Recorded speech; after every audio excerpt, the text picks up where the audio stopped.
Jak zrobić, żeby się dało? To jest moje ulubione pytanie. Często je zadaję, często nakłaniam ludzi do udzielenia mi odpowiedzi na to pytanie. Ono jest przemocne, otwiera wiele ścieżek, klapek gdzieś tam w umysłach i bardzo jest pomocne. Zadaję to pytanie również sobie, ale uzyskanie odpowiedzi, kiedy się to pytanie samemu sobie zadaje, nie jest takie proste, nie jest takie oczywiste. Czasami się w ogóle nie udaje, a czasami zajmuje to bardzo dużo czasu i mi to w niektórych przypadkach zajęło tak właśnie bardzo dużo czasu. Natomiast niedawno usłyszałam, że są 3 kroki, żeby na to pytanie uzyskać odpowiedź. Uczy tego Tony Robbins i są 3 kroki, żeby dokonać, jak on to nazywa, breakthrough, czyli to jest przełom, moment przełomu, a ludzkim językiem mówiąc, dokonać zmiany, której się boimy, która jest dla nas przerażająca, jest jakaś taka wielka, albo już kilkakrotnie próbowaliśmy i dokonać i się nie udawało, więc tym bardziej za każdą próbą robi się ona w naszych oczach taka jeszcze większa. I Tony podał 3 kroki w odwróconej kolejności. Tak właśnie Wam przekażę Wam, dlatego że mi dochodzenie do odpowiedzi na pytanie, jak zrobić, żeby się dało, zajęło wiele lat. Nie znałam tych 3 kroków i myślę, że być może komukolwiek pomogę, przekazując to dalej, te 3 mądre kroki. Tony je przekazał w odwróconej kolejności i od końca, zaczynając 3 krok, to jest strategia. Strategia jest magiczna, ma w sobie taką ogromną siłę. Ja jestem zwolenniczką ogromną strategii. Natomiast, tak jak mówi Tony, właściwa strategia może Ci zaoszczędzić dekadę lub 2. I to jest właśnie mój przypadek, czyli może zaoszczędzić 10-20 lat. Natomiast jeśli masz niewłaściwą strategię, to tutaj już w moim wolnym tłumaczeniu możesz urobić się po kokardę i nie osiągniesz rezultatów. I to właśnie bardzo często tak jest i to też mi się wiele razy przydarzało. Jednak oprócz strategii jest jeszcze coś, co może Ci stanąć na drodze, bo strategia to jest, pamiętajmy, 3 krok dopiero. I tym drugim krokiem jest story, czyli historia, jaką sobie opowiadasz. To jest przekonanie albo zespół. Na historię składa się zestaw tych przekonań niewspierających. Tutaj mamy na myśli niewspierające, które właśnie trzeba zmienić. Zestaw takich przekonań i na przykład, jeśli sobie w kółko powtarzasz, próbowałem już wszystkiego i się nie udało, no to wystarczy, że raz sobie taką historię opowiesz i w nią uwierzysz. No bo pewnie większość z nas słyszała takie powiedzenie, że jeżeli opowiesz kłamstwo, duże kłamstwo, wystarczająco duże kłamstwo, wystarczająco głośno i powtórzysz je wystarczająco wiele razy, to prędzej czy później ludzie w to uwierzą. Prawda? Tak to jest, tak to działa. Raczej się nie sprawdza źródła pochodzenia, a przyjmuje się to, co jest wiele razy powtarzane.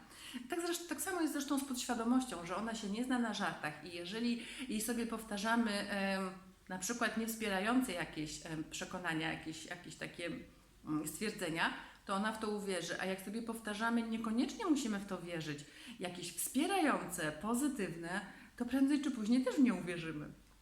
To jest ta pozytywna wiadomość, to już jest jakby dodaję od siebie, to nie było w czasie tego szkolenia, ale gdzieś tam indziej to usłyszałam. W każdym razie, wszystkie te historie, które sobie powtarzamy, te niewspierające, powstrzymują nas przed podjęciem działania, czyli prowadzą do zaniechania. Możesz mieć...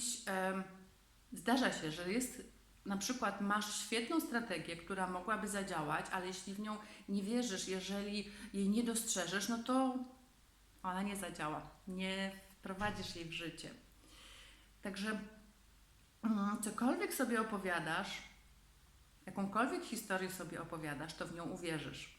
Kiedy w nią uwierzysz, to przyjmiesz ją za pewnik. A kiedy jesteś jej pewien, to nic nie zmienisz. Ale jeśli zmienisz swoją historię, tę, którą sobie opowiadasz, to dokonasz tej zmiany, o której marzysz, która Ci się wydaje niemożliwa. Wtedy ją dokonasz, jak zmienisz tę historię w swojej głowie, ten film, który sobie w swojej głowie kręcisz, ja to tak sobie to nazywam.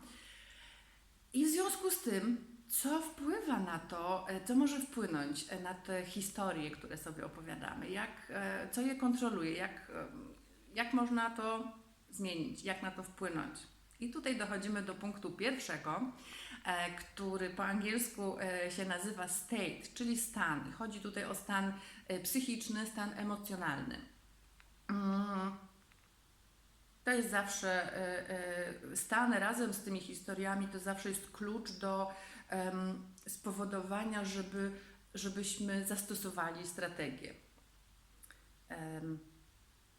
Przykład, jaki podał Stony, jest taki, że ilu z nas poszło na jakiś kurs, na jakieś studia, czy nawet na jakieś szkolenie bardzo ekscytujące, bardzo ciekawe, jesteśmy tacy pobudzeni i w ogóle zachwyceni i wracamy do domu i nie wprowadzamy tego w życie w ogóle, prawda? To się całkiem często zdarza. Jak ten stan zmienić? Sposobów jest zapewne dużo, ale na pewno pamiętajmy o tym, że od tego się wszystko zaczyna. Najpierw ten stan emocjonalny, stan psychiczny trzeba na jakieś takie pozytywne tory wprowadzić. Potem to wpłynie na to, że te historie troszkę inaczej zaczniemy, inne historie sobie opowiadać, bardziej pozytywnie i dopiero wtedy możemy zastosować strategię. A jak na ten stan wpłynąć? Można zacząć od tak prostych rzeczy, jak Tony proponuje.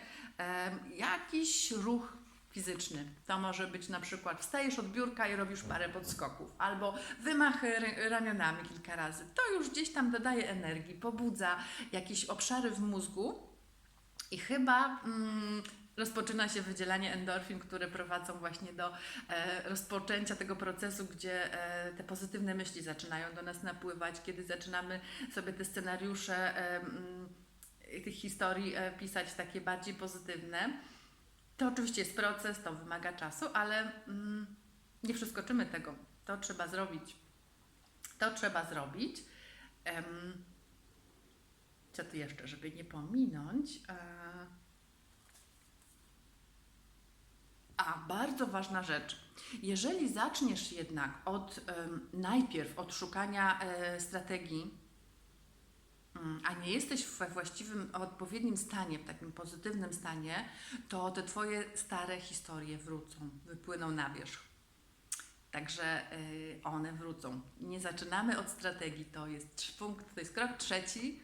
Zaczynamy od stanu. W jakim jesteśmy w stanie? Jeśli nie jesteśmy w odpowiednim, to trzeba tutaj nad tym najpierw się pochylić, potem to wpłynie na historię, jakie sobie opowiadamy i dopiero wtedy będzie możliwe zastosowanie strategii. Podsumuję zdaniem Tonego. Jeśli chcesz zmienić swoje rezultaty, musisz zmienić swój stan psychiczny, emocjonalny. Mam nadzieję, że Wam to pomoże, albo przynajmniej nakłoni do poszukiwania rozwiązań, poszukiwania odpowiedzi na pytanie, jak zrobić, żeby się udało. Pozdrawiam serdecznie.